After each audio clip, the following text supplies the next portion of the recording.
What would you do if the woman who saved your life was now living under a bridge, while you sat on a throne of success she had built for you? Tonight, I'll tell you the unforgettable story of Ethan and Elijah, two brothers who went from orphans on the streets of Accra to billionaires, and the mother who gave them everything when she had nothing. A story of pain, love, betrayal, and redemption. One that will break your heart and then heal it again. Welcome to Folktales Hub. While you are here, please hit the subscribe button and share with friends and family. Horns scream, tires screech, and two sleek black SUVs grind to a halt in the middle of Accra's heavy afternoon traffic. The heat rises in waves off the asphalt, the sun casting sharp shadows beneath the towering overpass. People on the roadside pause, curious. From the first SUV, the back door swings open, and two tall men in immaculate suits step down. Their watches glint, their shoes shine, but their faces... oh, their faces are troubled, uneasy, even afraid. One of them whispers, almost like a prayer, "Mama Grace." And there, sitting on a torn raffia mat by the concrete pillars, is a thin woman in a faded wrapper, clutching a cracked plastic bowl. Her body looks like it has been folded by years of hunger, her eyes tired but gentle. The woman lifts her head slowly. Her gaze squints against the light, trembling hands reaching as if the sun itself is tricking her. The second man, tall and broad, drops to his knees right there in the dust, tears already spilling. "It's us, Mama Grace. It's Ethan and Elijah." The bowl slips from her fingers. Coins scatter on the ground, clattering like rain on an iron roof. For a moment, the whole city goes silent. The Danfo buses stop honking, the street sellers freeze in place, and even the wind holds its breath. Three souls, two men who had conquered the world, and the frail woman who once saved them, stare at each other as time folds back on itself. Then her lips part. Her voice is so soft it nearly disappears in the noise of the city. "My sons. Is it truly you?" Her smile falters. Her head tilts, her body sags like a leaf cut from its branch. "Mama!" Elijah shouts, catching her before she falls. The crowd presses close, murmuring, as Ethan gathers her in his arms. "Make way," he cries. "We're taking her to the hospital now." The SUVs roar to life, tires burning, horns blaring, the city jolting back into chaos as they speed away. But as they drive, the brothers cannot escape the memory of another roar, the roar of a radio in a tiny village house many years ago. Ethan and Elijah were only 10 when the voice on the radio said the words that shattered their world. The plane never reached its destination. No survivors. Their mother and father, gone in a blink. The village mourned for a week, but grief has a strange way of melting into silence. And when silence settled, their uncle, Kwaku, stepped into their home like a thief in daylight. He opened drawers, rummaged through cupboards, pointing at everything their parents had left. Furniture, clothes, even pots and pans. He claimed it all. "It is my right," he said. And when the boys tried to protest, his hand fell heavy across their cheeks. By the time the sun was highest one afternoon, he had slammed the iron gate shut and barked, "Leave, both of you. Boys should not argue with men." The twins stood outside the house that no longer belonged to them, clutching a nylon bag, holding each other's hands. Their father's photograph lay face down in the dust. Their mother's Sunday dress, still hanging on a nail, flapped in the wind like a flag of defeat. That night, they found themselves under the bridge in Accra, huddled together against the concrete. The ground was cold, the air smelled of petrol and smoke, and above them the city buzzed with a life that seemed too far away to touch. Ethan pressed his lips together, trying to be strong. Elijah counted buses to stop his tears. When morning came, hunger gnawed at their bellies like an animal. They begged for food but were met with looks that saw them as invisible. Some nights they prayed, some nights they simply stared at the moon, desperate to remember their mother's voice. They were children swallowed by a city that didn't care if they drowned. But fate is never finished. One afternoon, while the boys searched for scraps near the market, a woman walked past. On her head was a basket full of ripe plantains, balanced with ease, her steps strong yet gentle. Her name was Grace. The people called her Mama Grace, though many whispered behind her back. A widow, they said. A cursed woman who had lost her husband and only son. Some villagers called her witch. Others pitied her. But Grace kept walking. She sold her plantains. She prayed every night. And though life had tried to harden her, her heart remained soft. When the twins ran up to her, it was not to steal, but to beg. "Please, Auntie," Ethan said, his voice shaking. "We just need something to eat." The basket wobbled slightly as she stopped. Slowly, she bent down until her eyes met theirs. The world seemed to pause as dust rose gently around them. "What are your names?" she asked. "Ethan and Elijah," they said together. "And your parents?" The words tumbled out, the plane, the uncle, the iron gate, the cold bridge. As they spoke, something inside Mama Grace broke and healed at the same time. Tears rolled down her face, leaving clean tracks on cheeks weathered by sun and wind. At last, she whispered, "Come. If God leaves me with only one room and a basket of plantains, I will still share them. You are my sons now." That night, in her tiny one-room mud house at the edge of the village, the boys ate like children afraid the food would vanish. Mama Grace found old shirts, smelling faintly of soap, and tucked them under a blanket still warm from years of love. Standing in the doorway, hands folded in prayer, she made a vow to God. "They will not be thieves. They will not be liars.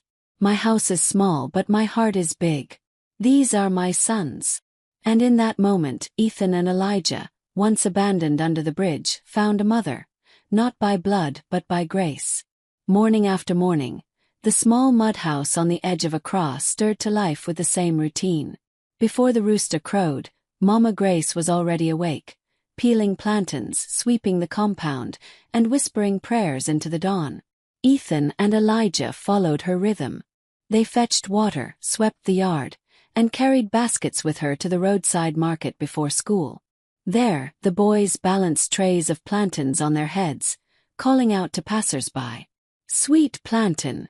Buy your sweet plantain here." But when the sun climbed higher, they washed their faces and ran barefoot to school. They sat under mango trees when classrooms overflowed, writing carefully in half-torn exercise books, their eyes sharp with hunger, both for food and for knowledge. It wasn't easy. The roof of the house leaked when the rains came.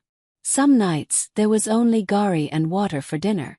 And always there were whispers, neighbors sneering. "Is that not the woman who collects strangers' children? Does she think they will repay her?" But Mama Grace ignored them. She tightened her wrapper, squared her shoulders, and told her sons, "Don't mind them. Study hard. Let your success silence their laughter." And the boys listened. They rose to the top of every class. They devoured their books like hungry men at a feast. Their teachers, once skeptical of two boys who had come from the streets, soon saw something rare in them: fire. One afternoon, men from an NGO arrived at the school. They were looking for students with extraordinary brilliance, children who could be trained abroad. Ethan and Elijah were chosen. The day their names were announced, Mama Grace dropped her basket in shock. She rushed forward, tears streaming, holding her sons tight. "Abroad," she whispered. "You mean my boys." If you enjoying the story, please click the subscribe button. Now back to the story. The day their names were announced, Mama Grace dropped her basket in shock. She rushed forward, tears streaming, holding her sons tight. "Abroad," she whispered. "You mean my boys?" "Yes, Mama," Ethan said, his voice steady though his hands shook. "We're going." That night, the mud house became a place of both joy and fear. By the light of a kerosene lamp, Mama Grace prepared them for departure. She washed their clothes carefully, folded them, and whispered blessings over each piece. When the SUVs from the NGO arrived to collect them, dust rose high over the compound. The entire village gathered to watch. Some still mocked, but many were silent, amazed. Mama Grace stood in her best wrapper, the one she saved for church. She hugged each boy, kissed their foreheads, and tried to smile. But when they climbed into the vehicle, her smile broke into tears. She stood waving long after the car vanished into the horizon. And as the road swallowed her sons, her heart whispered, "God, please, let me live long enough to see what they will become." Abroad, the world felt enormous. Cold winters, strange food, accents that bent their ears. But Ethan and Elijah carried their mother's words like a shield. Work hard. Don't waste knowledge. Remember where you came from. They studied computer science in a university where nights stretched into mornings. While others partied, they coded. They built small apps to solve problems on campus. A library finder. A food-sharing platform. Even a safety alert app for students walking home at night. Professors noticed. Doors opened. Companies invited them to intern, then to lead projects. Their brilliance was not just in the codes they wrote, but in the way they thought. Solutions born out of hardship, designed to help the forgotten. By the time they graduated, Ethan and Elijah were already names spoken with respect in the tech world. Venture capitalists came knocking. Investors opened their wallets. And the twins, once street boys under a bridge, launched their own company. Their software connected hospitals, schools, and businesses. It solved real African problems in innovative ways. Contracts rolled in. Success poured like rain, then like a flood. They became billionaires before the world even knew their names. But wealth is a strange thing. It fills your hands but not always your heart. And for Ethan and Elijah, the one voice they longed to hear, the voice of Mama Grace, remained missing. Every Christmas, every holiday they tried to reach her. They called old numbers, wrote letters that came back unopened, asked neighbors in the village. But the trail had grown cold. 8 long years passed before they finally stood in Kotoka International Airport, clutching Ghanaian passports and a single promise. We go home. And we find her. The SUVs carried them straight to their old village. Dust rose as they pulled into the familiar compound. Children stared. Women carrying firewood stopped in their tracks. The twins stepped out, taller, broader, dressed in fine suits. "Is that not Ethan? Is that not Elijah?" Villagers murmured. The men nodded. "We're looking for Mama Grace." Faces fell. Eyes dropped to the ground. Finally, a woman whispered. "She left. The landlord threw her out when she couldn't pay. We don't know where she went." The words struck harder than any slap. The twins stood frozen, their hearts pounding with fear. They thanked the villagers, climbed back into the car, and prayed silently.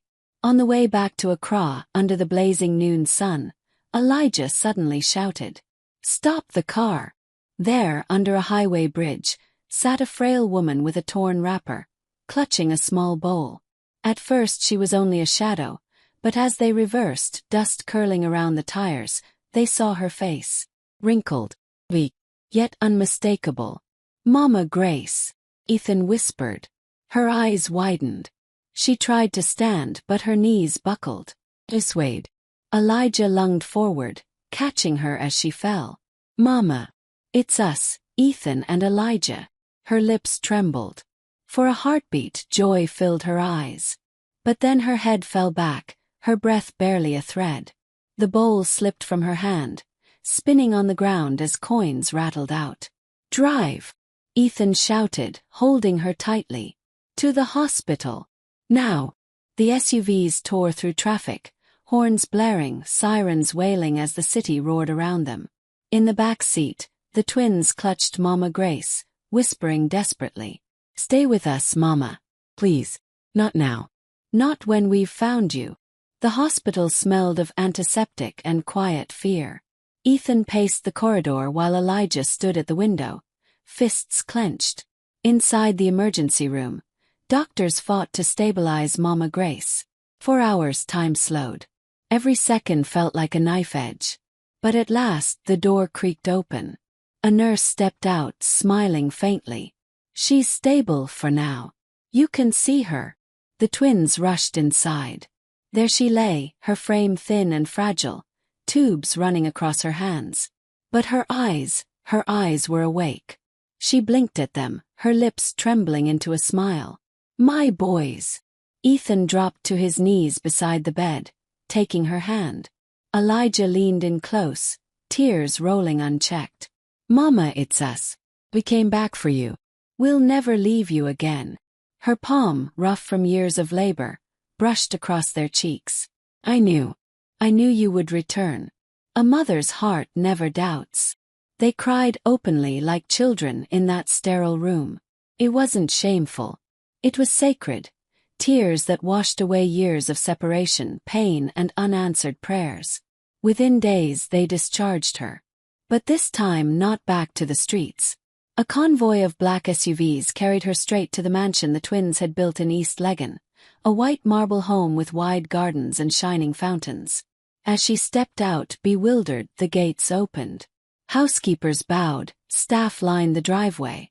Ethan whispered to her, his voice thick with emotion, Mama, this is your home now. She clutched his arm, shaking her head. No, this is too much. I am just a poor woman. Elijah smiled gently. No, Mama. You are our queen. Without you we would be nothing. This is the least we can do. That evening they held a banquet in her honor. Friends, business partners, even government officials came. Cameras flashed, the media buzzed. But in the center of it all sat Mama Grace, dressed in fine lace, her head tie golden, her smile radiant. She ate to her fill. She laughed. For the first time in years, her hands didn't shake when lifting a spoon. The villagers who had once mocked her saw her face on television, celebrated as the mother of visionaries. Many wept.